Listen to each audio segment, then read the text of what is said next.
Welcome, everybody, back to another episode of the Nimrod Pod. Gentlemen, there's a lot going on in the news. The news is moving so fast, and it's moving too fast for me to keep up with it. I'm losing faith in just about everyone in the entire world, especially the America First movement. Tucker exposes Nick.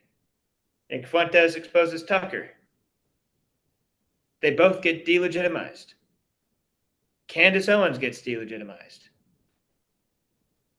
I think the only constant in the America First movement since before we were born is Alex Jones. He's been saying the same fucking shit for over 3 decades. He predicts the news before any other outlet. I don't know what I would do without him. And if it came out that Alex Jones was compromised, or if they killed him, I think I'd rather they kill him. Because if I found out he was compromised, I would have no concept of reality anymore. And if they killed him, I would have no one else to turn to. I'm not sure where y'all's heads are at, but I'm discouraged and I'm trying to grab onto something and I don't know where to go. Well, I don't think, obviously, I don't think Alex Jones is compromised.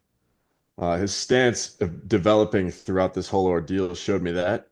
A lot of people I see on X are definitely compromised because they say, if you don't support this new idiotic thing, then you were never American first.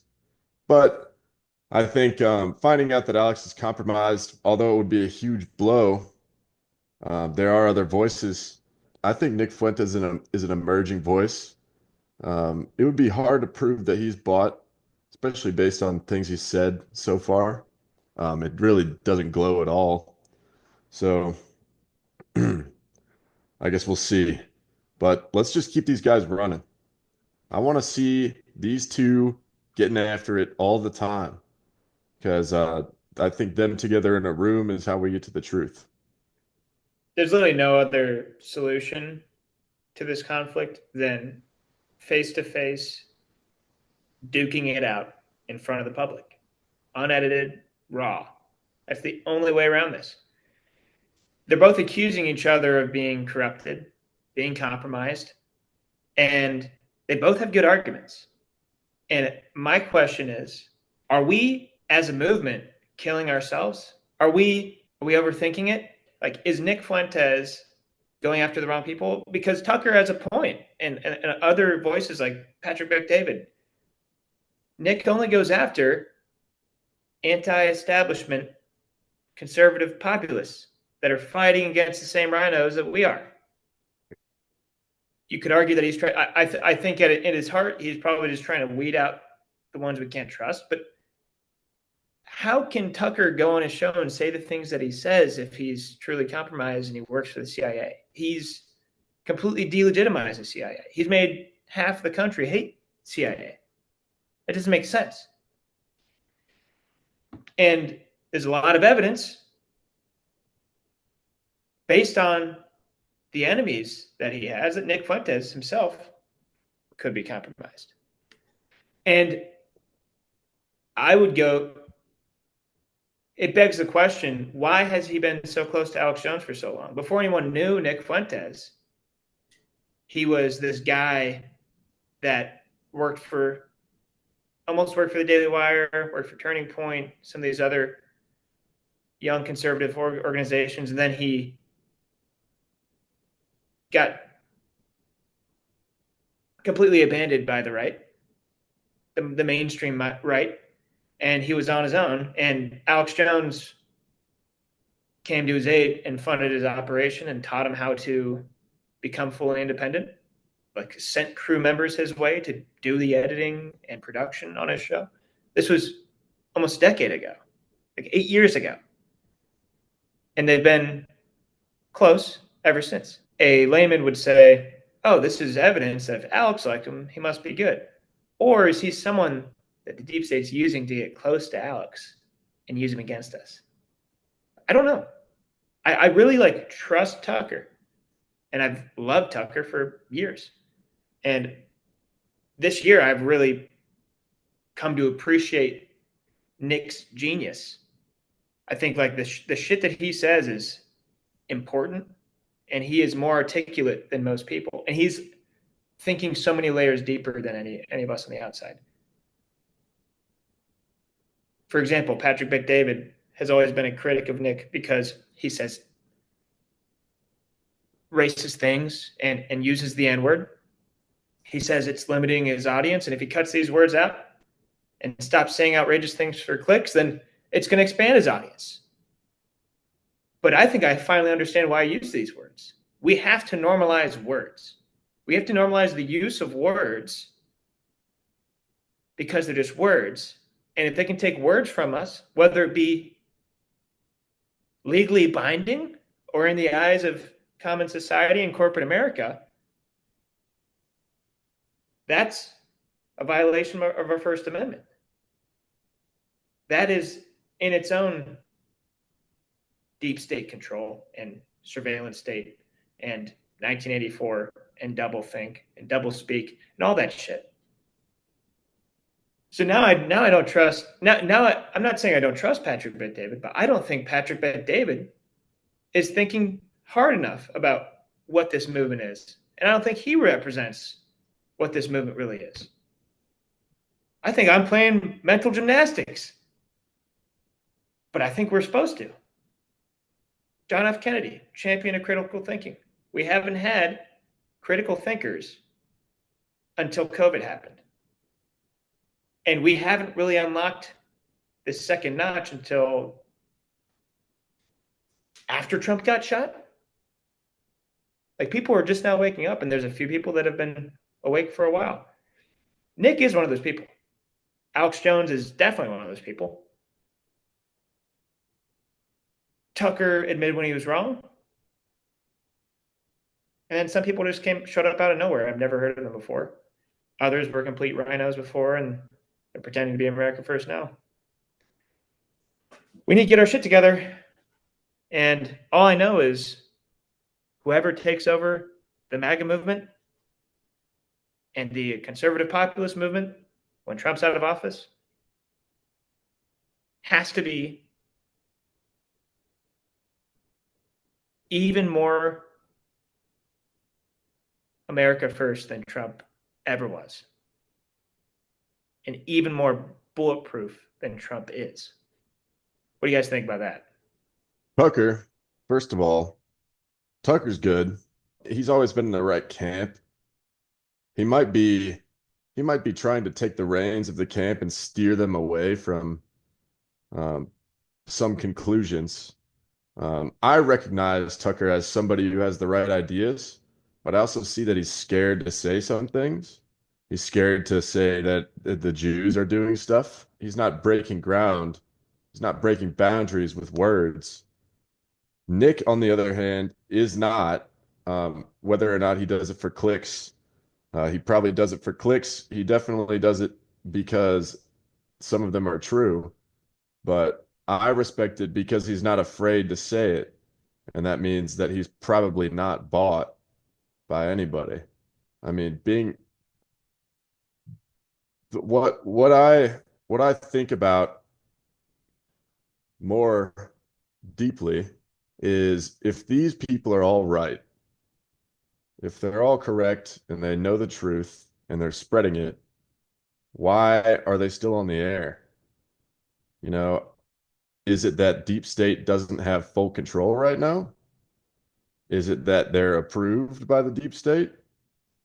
Is it that they're steering the populist right-wing movement away towards territory that the deep state can manipulate? So, I mean, I have my questions. I'd like to hear Joe. Joey, what's your opinion on Nick Tucker, everything going on? Pretty much in the same boat as you guys. But it's like the famous poet once said, a person isn't who they are in their last relationship. It's who they've been throughout your whole time knowing them. And Tucker's been that guy. He's been a guy we can trust, guy that tries to expose things that he needs to expose and get the truth out in any way possible. And yeah, a lot of BS has been said. I'm not on either side, by the way. As much controversy that's going on, I respect each of these guys' opinions. The best way, you know, for the truth to come out between both of them, if they are, implicated, would be to sit them down in a room together. But people are putting words in Tucker's mouth, stuff he hasn't said. I feel like every day someone new is trying to cancel him, and he's unaware, doesn't really give a fuck, fishing on his boat or whatever he's doing. So I don't have a stance right now. Still trying to get as much information as I can on the subject, but I'm trusting Tucker because that's the guy I've known. So I think what we really need to push for with Tucker is not being afraid to say anything at all. We got to break the rules. We can't be living in fear of what we say coming back to cost us our job or cost us relationships. It's insane to think that speech should be policed so much that people are scared to say certain things. Like if we have a problem with black people, if black people are doing things at a much higher rate than usual, we should just acknowledge it. You know, it's the truth. And if we have Jewish people doing things that are bad at a higher rate than other people, then we got to talk about it. You know, these things can't be taboo forever. I like the way that Nick's breaking those boundaries down.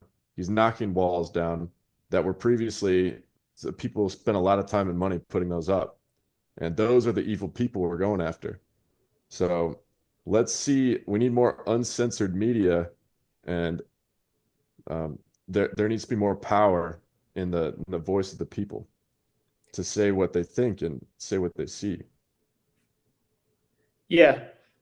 I want to address two things you said there. You're saying that Tucker is afraid to say things. He's afraid to blame the Jews for things.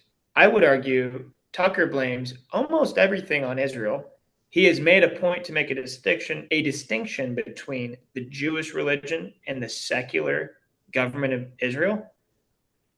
There is extreme evidence that those at the top of the Jewish faith in their religion and folks with a lot of money that happen to be Jewish have strong ties to the Rothschilds and the people that have been running the world forever. And that's true. I don't think Tucker is afraid to say anything, though. I think he truly believes that there's a difference between Jews and the Israeli government. And he could probably be convinced that it really is the Jews, if it is the Jews. And we know for a fact that Tucker's not afraid to admit when he's wrong. He has taken a crazy 180-degree turn since he was supporting the Middle Eastern wars in the early 2000s. But this isn't a new thing. Like in 2014, he flew to Austin, Texas personally to apologize to Alex Jones for his criticism of his coverage on 9/11. And Alex had him on air. They reviewed the Building 7 footage and all the evidence of the local news stations reporting Building 7 went down before it even did. And this was an early example of Tucker going out on a limb to admit he was wrong and support someone that his industry hates. And it is very clear that the Uniparty hates Tucker Carlson. The elitist Democrats hate him, and the mainstream Republicans hate him. He doesn't have any friends. And I think he is someone who is policy-based and authentic. And I do agree that Tucker has been a guy we can trust for a long time. And even when he was wrong, I do think his heart was in the right place. But you have to understand the world he grew up in. The guy gets canned from Fox News and has a guy on his show within a couple months that claims to have done cocaine and gotten his dick sucked by Barack Obama. That's hilarious. And that is nothing that either mainstream party would necessarily support. And then on Nick Fuentes, I'm not saying I disagree, but it begs the question, why has he taken such a firm stance against Israel? I'll tell you one thing. Increased anti-Semitism means increased leverage for Israel. The more rampant that this anti-Semitism becomes, the more Israel can pull the Jew card. Even though Israel isn't the Jewish religion, they are a state that is shielded by the Star of David. I could see why they would have reason to spread anti-Semitism in order to give them leverage over the world leaders, because they have the largest PAC, the largest lobby in the American government. I mean, they were leading the charge in 9/11. We all know this. Netanyahu was heavily involved in the largest attack on American soil in generations. They propped up Hamas because the more Islamic extremists that there are out there, the better it makes the Jews look. And the better the Jews look, the better Israel looks. Again, because they are shielded by the Star of David. I'm not saying Nick is bought and paid for by anyone, but let's just not assume that he isn't, because he's going against the mainstream narrative. Sometimes it's what they want. Like, there is such a deeper level of thought that goes into the shit that these sick people do that run the world. That's fair. It kind of ties back to what I said about why are they still on the air if this is the truth and people control the media. That's a great point, though. Great couple of points. I don't think Tucker's scared of saying anything. I do think sometimes he says things that indicate that he might be. Like this one, he mentions an international group of companies that are controlling the world. And the controlling the world and the media and everything. And obviously, that's funny because what do you mean by companies? And a lot of people would say he means Jews. Lots of questions unanswered. Lots of things I want to find out. It'd be good if we had a backbone to lay on, somebody that we can trust fully. And I think it's good news that we do have one of those in Alex Jones. So let's just stick with the bread and butter here. Stick with Alex, see what he has to say, and that'll be the end of it. But we need an Alex Jones 2.0. And honestly, Alex has been saying this for years. He doesn't want to be the tip of the spear forever. If it was his choice, by now, he would have a podcast that he does once a week from a remote location, maybe even less. And we would be Alex Jones. InfoWars would truly be an information war of the people against the government. We're getting there. But to this day, no one is in spitting distance of Alex Jones. He is calling things before any other media outlet. And he is thinking deeper than any other media outlet. And he has the experience that no one else has. He's been on air for over 30 years. That he can notice patterns better than anyone else. And that's not something you can teach. That's something you need. It takes repetition. It takes experience. And if anything happened to him, I would be extremely worried about where we'd go. Like, he is the one that has been steering the ship from the shadows since long before we became aware of him. The Tea Party movement that Trump wrote in on was created by Alex Jones. And Alex Jones uplifted Ron Paul so that this could become a mainstream thing. I don't know what we do without him, guys. Owen Schroyer is good. I like Owen Schroyer. But he doesn't have a big enough following. But I love Owen Schroyer. I do. He doesn't have a big enough following. Doesn't have a big enough following yet. He's the apprentice to the OG, to the best in the biz. I think he could be heir to the throne, at least at the InfoWars HQ. Maybe instead of one figurehead, then we'll have an entire movement of the InfoWar, which is comprised of guys like Lou, guys like Joe, guys like Chet, the Nimrods. The Nimrods. And we'll see who's really on the right team or not. we'll see who's on Team America, Team Truth. We'll see who's on Team WEF, Team Klaus Schwab. It's a matter of time. That's why we need to study up, gentlemen. We don't just go viral overnight. We're not concerned about the clicks. That's not what we're doing here. It's all about the work, educating ourselves so that when the time comes and we do get recognized, we are ready to take the reins and call balls and strikes. That takes intuition that you have to develop. You got to push yourself. You got to have these like innate reflexes. And we're getting there. Absolutely. I got a quick one. So ID verification in the UK, they're pushing age limits for harmful content. This is good. This is good, in my opinion, for porn. It's good for things like that. But I think we should just ban porn. Let's just get rid of it completely. It's from Satan. It's disgusting. A certain group of people are the ones that make most of it.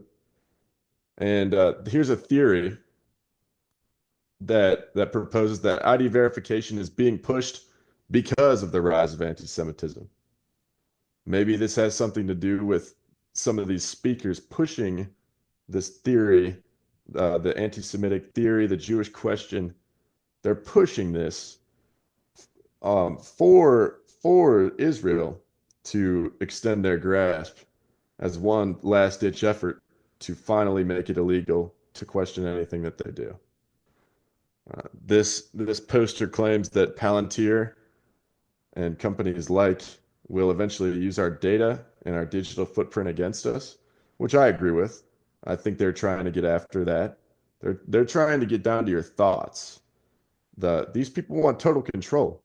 They think it would all be easier if they had total control. So we got to push back against this digital censorship era where people are going to be monitored online. People are going to have their credit scores impacted by their online comments or anything that they do. We need privacy. We need to fight for privacy in the age of growing surveillance. And it seems like a lot of people are lost. They have no clue what these companies are trying to do. They have no clue that the government is trying to get them. And we have way too many voters that are just too old to care. People will vote for this stuff because they hear the taglines. They still think the bills in Congress do what they're named after. They still think the Inflation Reduction Act reduced inflation. They don't know that it was an investment into green energy only. So we have to stop this. I see good signs in America, but if they get these laws passed in Europe, there will not be another country in the entire world where you can go. There won't be a respite from the surveillance state. If they get Europe, they're done. If they get the United States, there's not even anywhere you can go at all. So we're the last line of defense here. We need to have people speaking, and we need to lobby against this surveillance acts that are going on. And to hit on your first point, I actually think that I 100% agree porn is terrible. I don't watch it. I don't think young men should be watching it. I really don't think anyone should be watching because it is an inversion of reality and it is terrible for your psyche. That being said, as bad as I think it is, we have seen time and time again porn regulation being used to violate privacy. It is certainly a threat to the American people and is being used much as anti-Semitism has and the threat of Islamic terrorism has to establish a surveillance state. So we do have to be careful. I 100% agree there. What do you think, Joe? Do you think it's okay that the government collects all your online data with an online virtual ID and they keep all of your records, and it's like having a company phone, but the government is the company and they own everything you do. That's how it's been. So, I mean, I try not to think about it because they've probably got a lot of stuff, of things I've said and of things I've accessed on my phone through apps, things like that. So, but yeah, no, it's dangerous, especially if it gets into the wrong hands. So I'm gonna keep riding this wave on America. I don't think we'd ever go there. Um, I think we could get close depending on who's in power, but it is something I have to think more about because it is extremely dangerous, especially if you're doing the wrong things. Yeah. I mean, all these things are a threat to our privacy and they can be used against us. I think porn in particular is a blackmail tool. They trick us into watching it and then they have all this data and they harvest all this information on us and they save it for later. And then they ban it or they make you put your fucking do a face scan and give them your ID. This just adds fuel to the fire. This makes it even worse. This ties it directly to your social security number. It's not good. And something that I've been wrestling with is the Palantir issue because Palantir is not the surveillance state. They're not going to come in and establish a surveillance state. This surveillance state has been here since the Patriot Act. It's been decades. It was established by Oracle, and Oracle currently owns the entire deep state surveillance state apparatus. Yeah, Palantir has worked with Israel, and Palantir's run by some questionable tech guys, but they're not big tech. They are small tech. Trump is trying to use Palantir to take control of the surveillance state, harmonize federal IT systems, and unlock the ability to manipulate the surveillance apparatus through policy rather than being siloed away in the grasp of the deep state. I don't think Palantir is good, but I don't think they are the problem. I think a lot of people are looking at it the wrong way. And if the surveillance state exists, but we have no way of controlling it, Palantir is going to unlock the ability for us to be able to harness that tool and use it for good or turn it off. As it exists today, it is completely disconnected, unintegrated, and there's no way that policy can affect the surveillance state. Let's truly make it a surveillance state, and then we can do whatever we want with it. Maybe that's one way to think about it. That is interesting. I had never even considered that thought. But if we centralize all that power, initially it turns me off.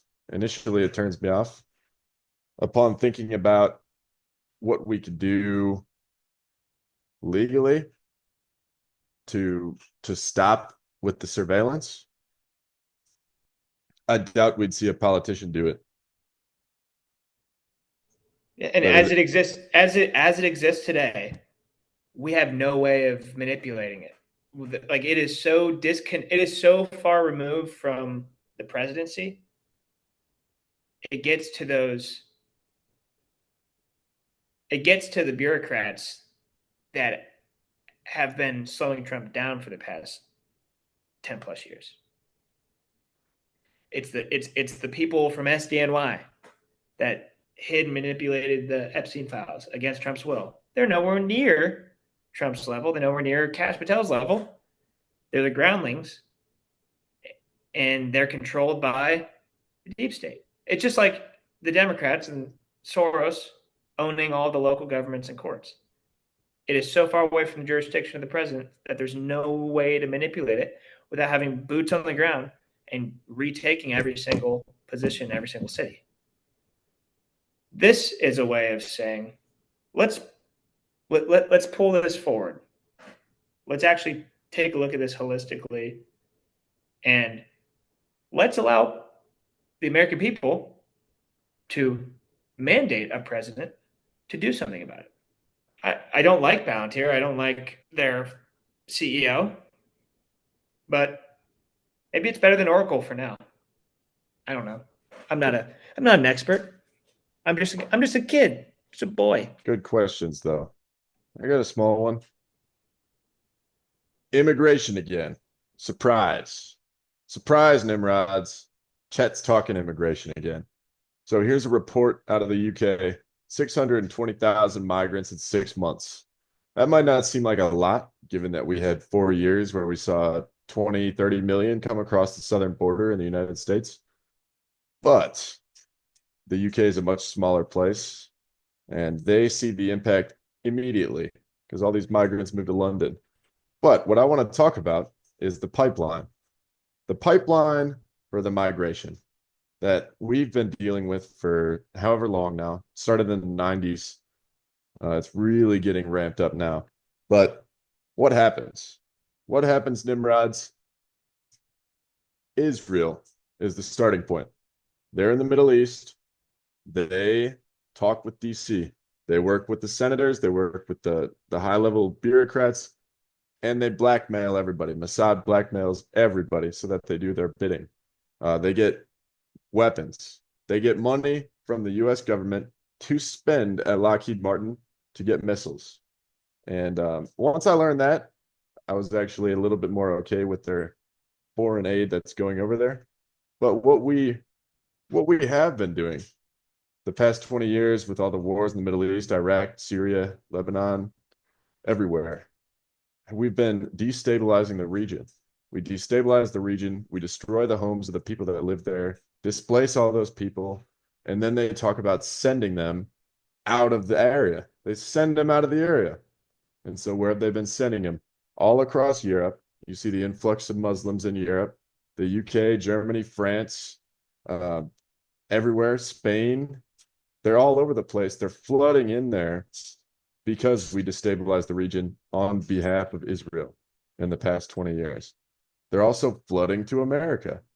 They're flooding everywhere.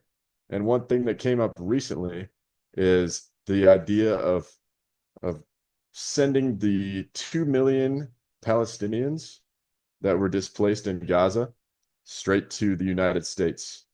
And obviously, if you've ever heard me speak, or if you're a normal person, you can tell that I don't like that idea. It's a terrible idea. Obviously, they should have a home. We shouldn't be bombing them, but we don't need to send them all here. Palestinians aren't the best people. Why do you think Egypt has a giant wall that stops them from getting in there? So keep them out. I'm tired of this pipeline. Netanyahu wants to kill them all or send them all away so he can take that land. That's the reason.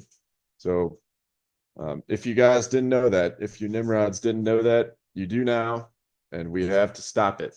We need Trump to feel the burn of what would happen to his base if he accepted even a fraction of these people from the Middle East.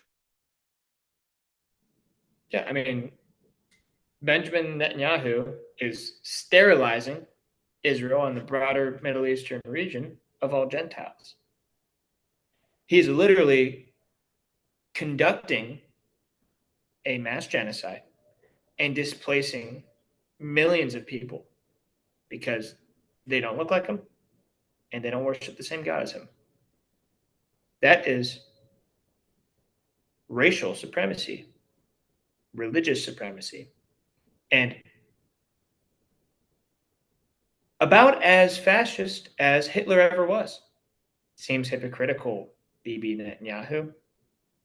I don't want to hear any more bullshit about the Holocaust and Holocaust denial and Nazis and Elon Musk and Trump or Hitler. I don't want to hear any of that bullshit. Bibi Netanyahu is the closest thing we have to true fascism. And he is a spinning image of Hitler. Damn right. Yeah, I mean, is Trump really America first? Because it's looking like he's been bending the knee to Netanyahu one too many times. We need to protect American culture. And if we just keep letting these people come in and with their different values and destroy everything that we've built over this time, everything we embody of America every single day in our lives, we're going to lose it. The anti-boycott regulation proposed by the DHS and Trump administration is cut and dry proof that the Trump administration has been completely infiltrated by Israel and the Likudniks. This is not a conspiracy theory. This is cold, hard truth. And you better swallow that truth with a tall glass of water, because this is the America we're living in. And this is how we need to think about the people in charge. It's not black and white anymore. You need to do your own fucking research. Stop trusting the mainstream media and start thinking critically. It's not black and white, Lou. It's blue and white. And it's in the shape of the Star of David. That's what it is now. It's us versus that goddamn star. And those goddamn people with their blackmail and their wars and their organizations, their refugee organizations that say, hey, come on in. Come on in, everybody. Come on in, every single person. We got enough to go around over here. Just don't live in my backyard. Don't live next to me. All right, I want to talk about RFK Jr. and the HHS, American healthcare. We all know the truth.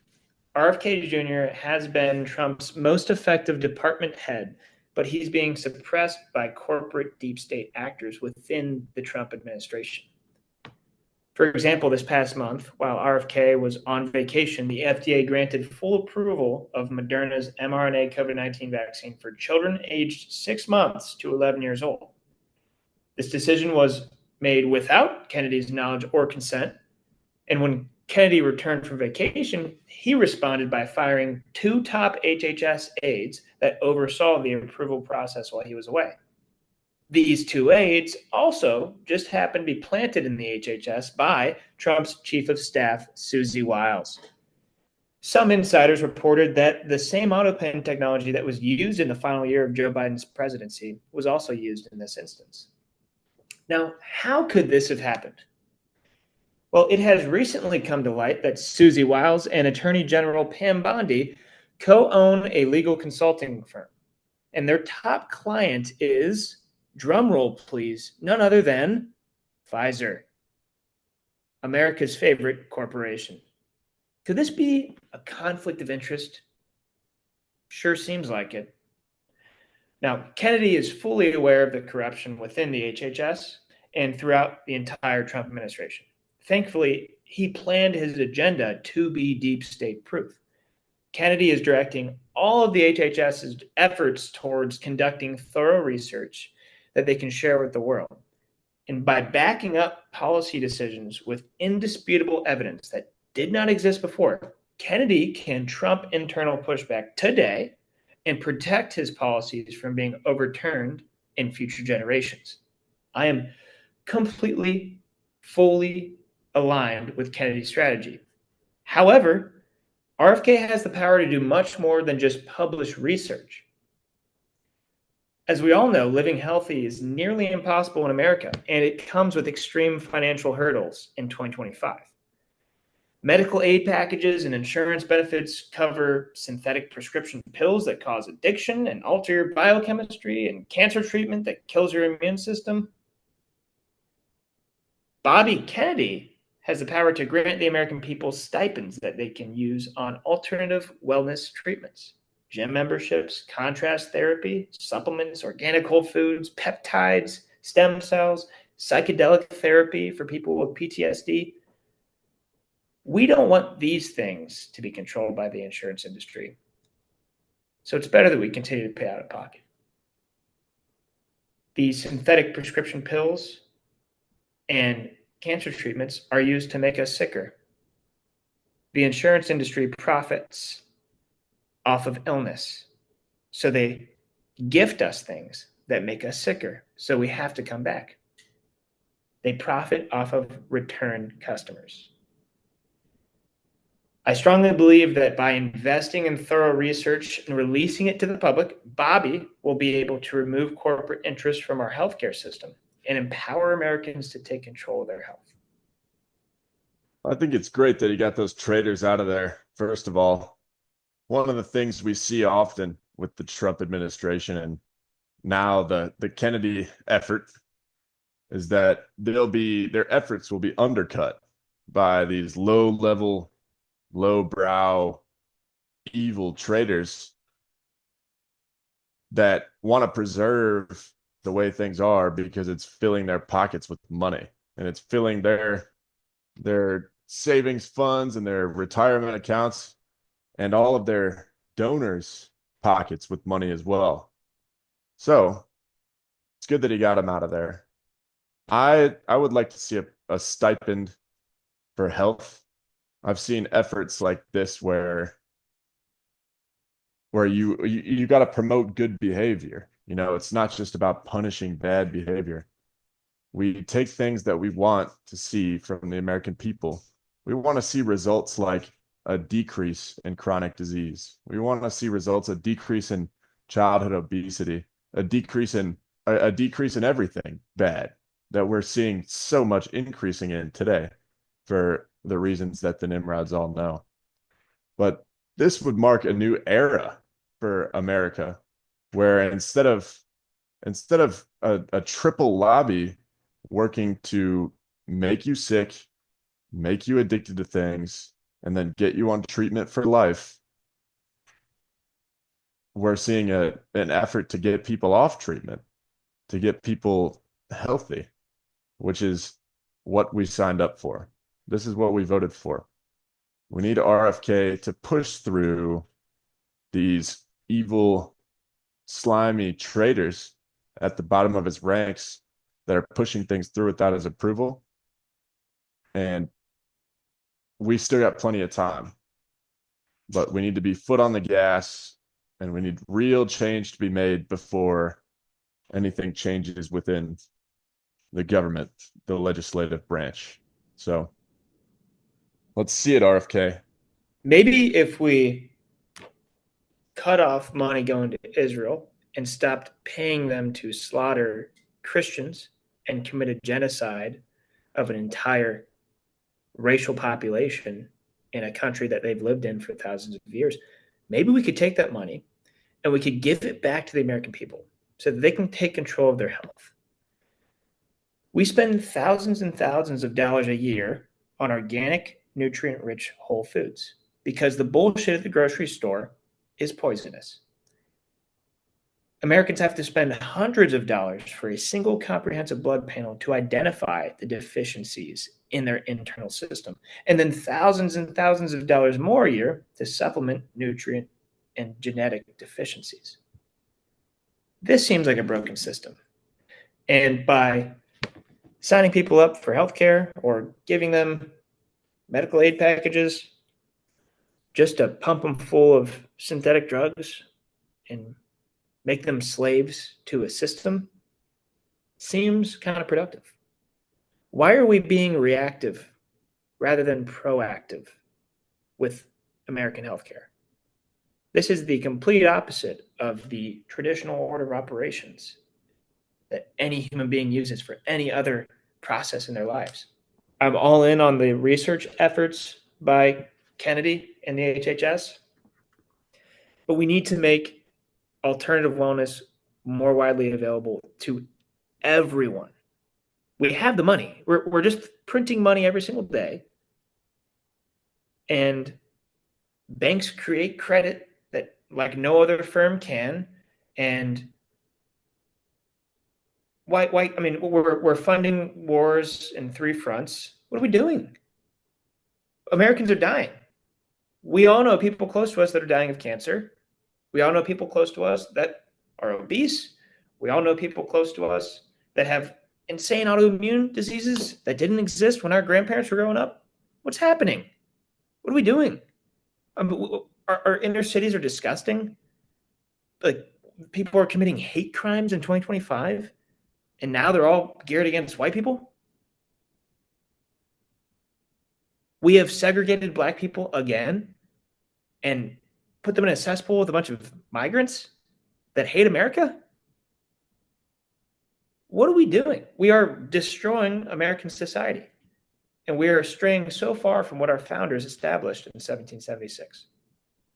Give the people money so that they can slam kratom for their dome piece and Get on methylene blue so they have energy and they're able to think critically past the lies of the mainstream media in the deep state.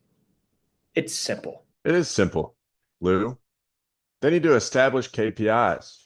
I want their success to be measured by the decrease in chronic disease rates. That's what we need to be doing. We need to be solving problems. The problems that they're solving now are treating symptoms. That's what the entire medical lobby is built on. They treat symptoms. They don't think about the root cause. They don't think about the body as a system. They think about it as elements that they have specialties in that they need to fix at the end of the road once the damage is already being done.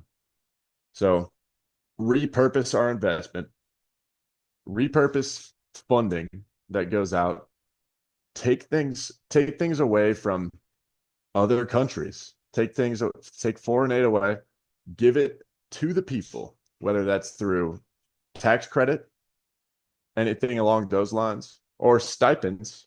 Make it easier for people to help themselves, because everybody knows you can't help somebody that doesn't want to help themselves. But the people do. The people do want to help themselves. Maybe not the majority yet, but there's a good enough percentage of Americans that they feel helpless. They want guidance, and they want to get to a place where they can feel confident that they're doing the right thing for their body, for themselves. So that's what the resources we need to have are. If we set those down for people, if we allocate those and just leave it alone, then we're going to see improvements. That'll be a successful term. That'll be what defines the future of what the HHS is for. So we need to get down this road right now. And a lot of this has to do with reducing regulation on the wellness industry and on food and agriculture so that American corporations are empowered to produce raw dairy and open a stem cell clinic and make these alternate, non-traditional wellness treatments widely available to Americans. But first, you need data. I mean, there is more medical data than probably any other industry, but nobody's harvesting it because they're afraid. And the peer review process is completely corrupted. That's why having Secretary Kennedy at the head of the HHS gives us our Spartan horse that can go in there, get this data analyzed, approved, and released to the public so that we can give the power back to the American people and allow our capitalist economy to work the way it's supposed to. So again, it's very easy to look at what RFK is doing and get anxious and get antsy. But he's the only one sticking true to his promises. And I truly believe what he's doing is deep state proof. So we do need to trust it. But if we get to year 3 and we don't see material differences, we'll know there's a problem. Yeah, once he starts going after this, he needs a fleet of private security, which he already has, but he needs more. Because a lot of people are getting rich right now off of the sickness of Americans. I know not every doctor, not every med student is a bad person. They don't all have evil intentions where they're saying, if I can just keep this person sick longer, then I can get my quota. But at the top, that is what it is. They're lobbying for it. They're working together to keep people sick. RFK, you need to step in. Dare I say RFK 2028? Kennedy, Gabbard 2028. I don't know if they're the answer, but I like them better than Vance Rubio. I'll fucking tell you that much. Not that I don't like JD Vance, but why should I trust him? What has he done to gain my trust besides shaking his head and saying, "Good job, Mr. President"? He's very articulate. He comes from a blue-collar background. He was also prodigy of Peter Thiel, came up in big tech, and was basically planted into the government. He totally could be a great guy. But the fact that he wants to partner with Rubio is concerning. It is very concerning, Lou. But I do have some good news. I have some good news for you. JD Vance this past week said something that I really appreciate from him. He's pointing out the problems that we're seeing in the tech industry. Like I pointed out on the pod last week, as all the Nimrods know, I regurgitate all this information from X. It's where I do all my learning, all my research. But this is good information. We're seeing companies put layoffs down and then they go overseas or they hire visas. And so JD Vance came out against that. And he's got a long post. Anybody should be able to find it on X. He basically says that they're lying about the job losses from AI. They're lying about it so that they can hire cheaper workers from overseas. And they're doing that so they can increase their profits, increase their earnings per share. That's it. It's not AI. It's not that workers are getting more productive, although that might be happening. They're doing it to import lower wage workers. That's the bottom line. JD Vance has a few of these moments that I appreciate where he says the right thing, and he always seems to. One thing that I want to get through with JD is all this talk. There's a lot of talk. Trump does a lot of talk, and a lot of the times I don't like it. I don't like the things he has to say, mostly because he has to cover for Israel. But JD doesn't have to cover for anybody, and he says a lot of the right things. If I see him make decisive action towards stopping these companies from disregarding Americans and leaving all these college grads out to dry, then it'll be hard to convince me that he's not the guy for 2028. I don't know what his partnership is with Rubio. I don't really like Rubio, but I do like what Vance is doing right now. And it's definitely contrary to what I thought this whole movement was getting into. Once I saw the America Party come out, we renamed it as the H-1B Visa Party. And that's what Americans are really trying to avoid right now at the core of this issue. You know, if we want to stop immigration, we got to stop this as well. Yeah, but he is going to have to do more than just reinforce conservative immigration policy to gain my trust.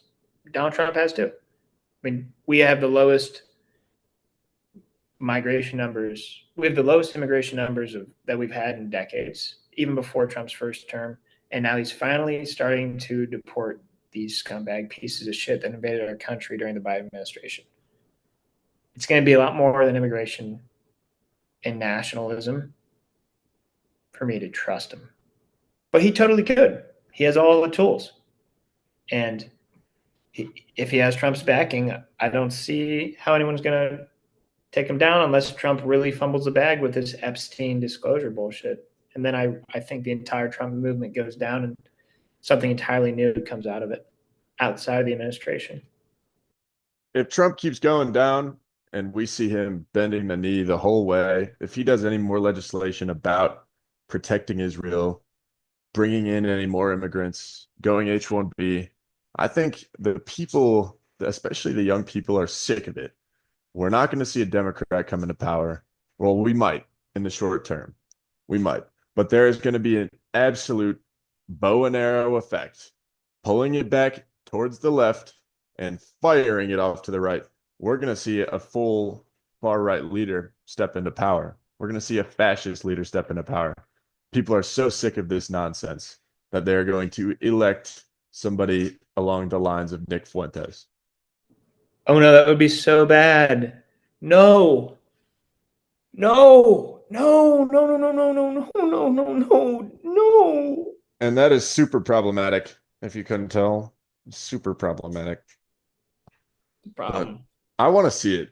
I want to see it. If we can't get it done with the MAGA movement, which people had a lot of hope for, if we really fall through the cracks here, it's not going to end well for the Democrats.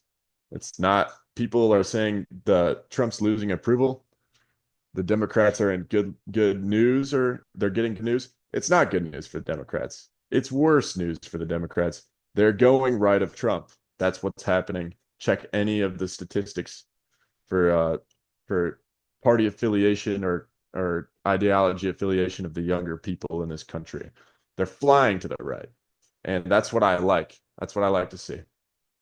it's hard to judge someone's character when they get put into power and do a complete 180. The only president that didn't suck Israel's dick got shot in the head. So I can't make an assumption on how Vance would do, how whatever candidate may do. I think it's really weird that Trump wants Rubio after basically saying how sketchy he was. But I can't trust anybody right now, especially not JD Vance, who I haven't heard a lot from, like what you said, Chet. If you want to fight deep state, you sure as hell got one. We're taking our country back. The answer to 1984 is 1776.